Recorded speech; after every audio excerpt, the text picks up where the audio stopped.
مخالفین ہیں انہوں نے نہ صرف جو ہے دفاتر کا گھراؤ کیا بلکہ عملے کے ساتھ مار پیٹ بھی کی۔ اب ڈفرنس یہ ہے کہ پہلے بجلی کا بل جو پچھلے سال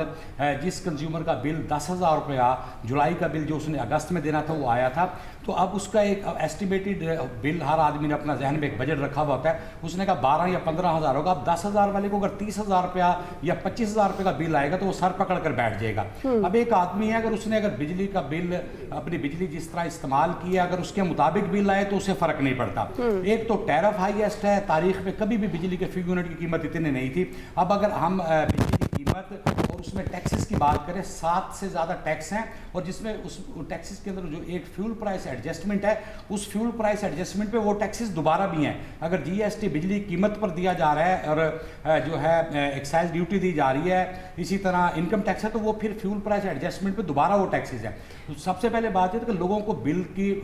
بلنگ کے میکانزم کی سمجھ ہی نہیں آ رہی۔ لوگ پریشان ہیں کہ جو گزشتہ برس میرا جو بل تھا اس سے 150% کس طرح زیادہ ہے۔ نہ صرف ایک فیکٹر ٹیرف کا ہے، دوسرا اس میں جو سب سے بڑا فیکٹر یہ ہے کہ کمپنیز کے اوپر وزارت توانائی کی طرف سے دباؤ یہ آیا کہ اپنے لاسز میں کمی کی جائے۔ کمپنیز کے جو لاسز ہیں وہ 18 سے 20% ہیں، اسے کور کرنے کے لیے افسران نے اور کمپنیز نے اپنی نااہلی چھپانے کے لیے جو پچھلے پورے سال کا بیک لاگ تھا، جو اربوں یونٹ تھے، وہ صارفین کے اوپر ڈال دیے۔ جس طرح اگر ایک آدمی نے بجلی تو 10,000 کی استعمال کی لیکن اس کا 8,000 روپیہ یا 10,000 روپیہ اوور بلنگ ہوئی، 400 یونٹ اس کا میٹر شو کر رہا ہے لیکن اس کے بل کے اوپر پرنٹ 800 یونٹ 600 یونٹ 700 ہوئے، تو اس طرح لوگ نہ صرف اس پہ احتجاج پہ مجبور ہوئے، اوور بلنگ ٹیرف کے بعد ایک بہت بڑا فیکٹر ہے جس کی وجہ سے عام آدمی بل کو دیکھ کے پریشان ہوا۔ لوگوں نے اپنے گھر کے سامان بیچے، دفاتر میں جھگڑے ہوئے، اور جو تو عامر صاحب لوگوں کا احتجاج میں اب کیا مطالبہ ہے؟ وہ کیا اب ظاہر ہے اب یہ نگران حکومت ہے، اب سسٹم ہمارا پہلے سے اس طرح سے ورکنگ میں نہیں ہے،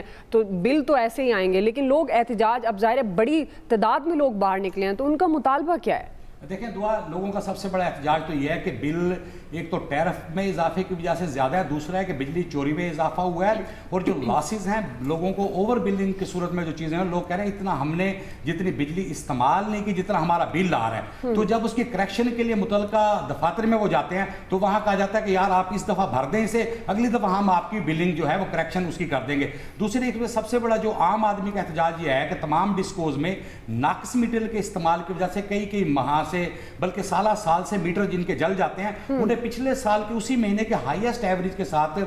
بل چارج کیا جاتا ہے، جس پر لوگ سر پکڑ کے بیٹھ گیا۔ لوگوں نے تو وہ کمپلین نہیں کرتے اس طرح کے معاملات میں؟ کمپلین تو کرتے ہوں گے، پھر کیا آپ کو لگتا ہے کہ وہ ادارہ نہیں سنتا ان کی؟ دعا بالکل لوگ کمپلین کرتے ہیں، لوگ احتجاج کرتے ہیں، جھگڑتے ہیں، لڑائی کرتے ہیں، ایکسین ایس ڈی اوز کے دفاتر کے چکر لگاتے ہیں، لیکن ڈسکوز کے پاس میٹیریل نہیں ہے۔ تمام ڈسکوز کے اندر جو پچھلے سال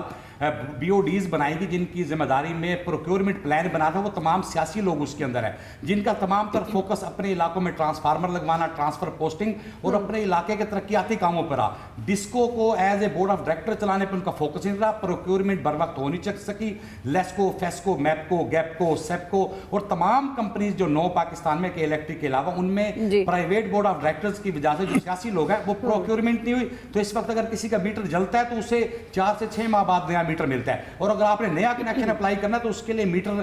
کا جو ہے سفارش کے باوجود پیسے دے کے بھی لوگ میٹر لیتے ہیں، لیکن اس کے باوجود جو ہے لوگوں کے مسائل حل نہیں ہو رہے۔ اوور بلنگ، ٹیرف اور تھیفٹ جو ہے بڑے فیکٹر ہیں جس پہ عام آدمی کے بل میں صحیح ہے، اور یہ وہ فیکٹرز ہیں جن پر واقعتاً کام ہونے والا ہے، اور یہی وہ فیکٹرز ہیں جن کی وجہ سے عام آدمی آج سڑکوں پر ہے اور احتجاج کر رہا ہے۔ اب دیکھتے ہیں ان کا احتجاج رنگ لاتا ہے یا ایسے ہی احتجاج کر کے وہ بھی پھر اپنی کمائی کے چکر میں